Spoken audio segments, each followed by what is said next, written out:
বহু অভিযোগের পর ঊর্ধ্বতন কর্তৃপক্ষের টনক নড়ে অবশেষে নাঙ্গলকোট উপজেলা যুব উন্নয়ন কর্মকর্তা মোহাম্মদ শাহজাহানের শাস্তিমূলক বদলি হয়েছে। তবে এর মধ্যেই নিজের ষোলকলাপূর্ণ করেছেন গ্রামের বাড়িতে আলিশান বাড়ি। উপজেলা সদরে নিয়েছেন সম্পত্তি সহ বিভিন্ন স্থানের নামে বেনামে সম্পত্তি। গত 12 বছরে ন্যাশনাল সার্ভিস কর্মসূচি, বিভিন্ন প্রশিক্ষণ ভাতা সহ বিভিন্ন খাতে কোটি কোটি টাকা আত্মসাতের অভিযোগ ছিল তার বিরুদ্ধে। যুব ও ক্রীড়া মন্ত্রণালয়ের প্রজ্ঞাপনে দেখা যায়, নাঙ্গলকোট উপজেলা যুব উন্নয়ন কর্মকর্তা মোহাম্মদ শাহজাহানকে হবিগঞ্জ জেলার লাখাই উপজেলার যুব উন্নয়ন কর্মকর্তা হিসেবে বদলি করা হয়। উল্লেখ্য, গত 4 জুলাই তার বদলির আদেশ আসলেও 11 জুলাইও দাপটের সাথে উপজেলায় তাকে দায়িত্ব পালন করতে দেখা যায়। মোহাম্মদ শাহজাহানের গ্রামের বাড়ি কুমিল্লার নাঙ্গলকোটের দৌলখাঁড় ইউনিয়নের দৌলখাঁড় বাইন্নাবাড়ি। 2010 সালের 25 আগস্ট নিজের উপজেলার যুব উন্নয়ন কর্মকর্তা হিসেবে বদলি হয়ে আসেন। গত 12 বছর থেকে নাঙ্গলকোট উপজেলা যুব উন্নয়ন কর্মকর্তা হিসেবে উপজেলা প্রশাসনে একচ্ছত্র আধিপত্য বিরাজ করেন।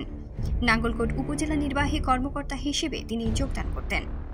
তার সাথে ভালো সম্পর্ক তৈরি করে ধরাকে সরা জ্ঞান করেন। কার্যদিবসের অধিকাংশ সময় উপজেলা নির্বাহী কর্মকর্তার কার্যালয়ে সময় কাটান।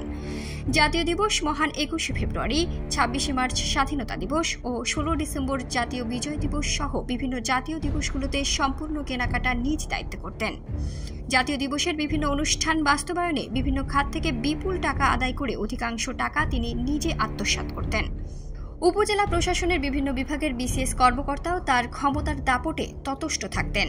নিজ কার্যালয়ের যুব ঋণের প্রায় 20 লাখ টাকা বকেয়া থাকলেও তা উদ্ধারে কোনো তৎপরতা দেখা যায় না বলে অভিযোগ রয়েছে। মোহাম্মদ শাহজাহানের বিরুদ্ধে গত 12 বছরে নাঙ্গলকোটে কর্মরত থাকা অবস্থায় প্রায় 20 কোটি টাকার মালিক বনে যাওয়ার অভিযোগ রয়েছে। গ্রামের বাড়িতে আলিশান বাড়ি, নাঙ্গলকোট পৌর সদরের খাদ্য গুদাম সংলগ্ন কোরবান আলী বেকারির পেছনে 18 শতক সম্পত্তি রয়েছে, যার বর্তমান বাজার মূল্য প্রায় 20 কোটি টাকা রয়েছে। কুমিল্লায় কর্ণফুলী হাউজিং এর নামে তার সম্পত্তি, নামে বেনামে বিভিন্ন স্থানে তার সম্পত্তি রয়েছে বলে জানা যায়।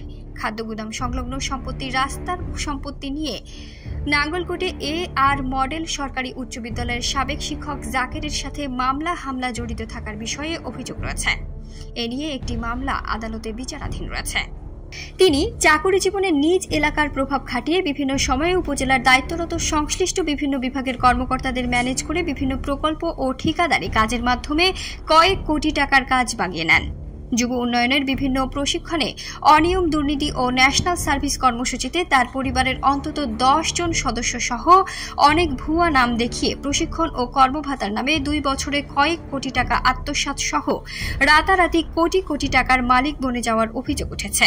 উপজেলা যুব উন্নয়ন কর্মকর্তা মোহাম্মদ শাহজাহানের জন্য 2018 সালে বেকার যুবকদের কর্মসংস্থানের জন্য সরকারের ন্যাশনাল সার্ভিস কর্মসূচির 7ম পর্ব আশীর্বাদ হয়ে আসে।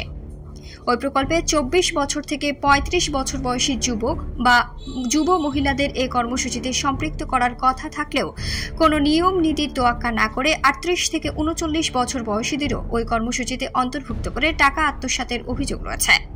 ন্যাশনাল সার্ভিস কর্মসূচির প্রশিক্ষণে প্রশিক্ষণার্থীদের নিকট থেকে প্রশিক্ষণ ভাতা থেকে প্রথম দফায় প্রায় কোটি টাকা হাতিয়ে নেওয়ার অভিযোগ ওঠে।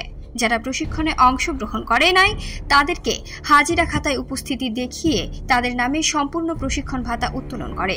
এছাড়া প্রশিক্ষণার্থীরা যতদিন প্রশিক্ষণে অংশগ্রহণ করেছে তাদেরকে ততদিনের প্রশিক্ষণ ভাতা প্রদান করে অবশিষ্ট টাকা নিজে আত্মসাৎ করেন। ন্যাশনাল সার্ভিস কর্মসূচিতে নিজের স্ত্রী, প্রবাসে অবস্থানরত 2 ভাই, অন্য 1 ভাই, ছোট 2 ভাইয়ের স্ত্রী, খালাতো বোন, 2 জন আত্মীয় সহ তার পরিবারের অন্তত 10 জন সদস্য কোনো কাজ না করে প্রশিক্ষণ ভাতা এবং কর্মভাতার বিল গ্রহণ করেন। অন্যদিকে অনেকের নাম কাগজে কলমে থাকলেও তাদের নামে প্রশিক্ষণ ও কর্মভাতার টাকা নিজে উত্তোলন করেন। এছাড়া অনেকে দেশের বিভিন্ন স্থানে অবস্থান এবং বিভিন্ন বেসরকারি প্রতিষ্ঠানে চাকুরি করলেও তাদের সাথে সমঝোতা করে অর্ধেক টাকা তাদেরকে দিয়ে অবশিষ্ট অর্ধেক টাকা নিজে আত্মসাৎ করেন। শুধুমাত্র ন্যাশনাল সার্ভিস কর্মসূচিতে তার বিরুদ্ধে বিভিন্নভাবে দুর্নীতির মাধ্যমে কয়েক কোটি টাকা আত্মসাতের অভিযোগ রয়েছে।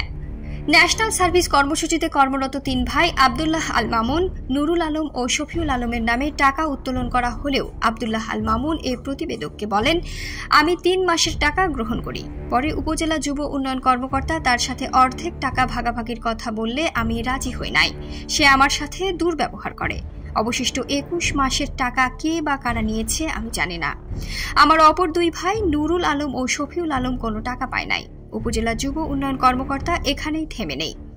এর আগে বেকার যুবকদের প্রতি মাসে ভ্রাম্যমাণ প্রশিক্ষণের কথা থাকলেও প্রতি বছর নামে মাত্র 2 থেকে 1টি প্রশিক্ষণের আয়োজন করে কাগজে কলমে ভুয়া প্রশিক্ষণার্থীর নাম দেখিয়ে বিগত 10 বছরে প্রশিক্ষণ খাতে বরাদ্দ প্রায় 30 লাখ টাকা আত্মসাৎ করার অভিযোগ উঠেছে। এছাড়া 2 থেকে 1টি রাজস্ব প্রশিক্ষণ করে অবশিষ্ট প্রশিক্ষণ না করে সম্পূর্ণ প্রশিক্ষণ ভাতা আত্মসাৎ সহ জোরদারকরণ প্রকল্পেও প্রশিক্ষণ প্রদান না করে সকল প্রশিক্ষণ ভাতা আত্মসাৎ করারও অভিযোগ রয়েছে। বিশেষ করে 2010, 2011, 2012 এবং 2013 সালে বিভিন্ন প্রশিক্ষণ প্রদান না করে সকল প্রশিক্ষণ ভাতা আত্মসাৎ করার অভিযোগ রয়েছে তার বিরুদ্ধে। স্থানীয় ভুক্তভোগী ও এলাকাবাসী অভিযোগ করে বলেন, তার বিরুদ্ধে আনিত অভিযোগগুলো দুর্নীতি দমন কমিশনের মাধ্যমে নিরপেক্ষ তদন্ত করলে এর সত্যতা মিলবে। তারা সংশ্লিষ্ট বিভিন্ন বিভাগের মাধ্যমে তার বিরুদ্ধে আনিত অভিযোগগুলো তদন্তের দাবি জানান।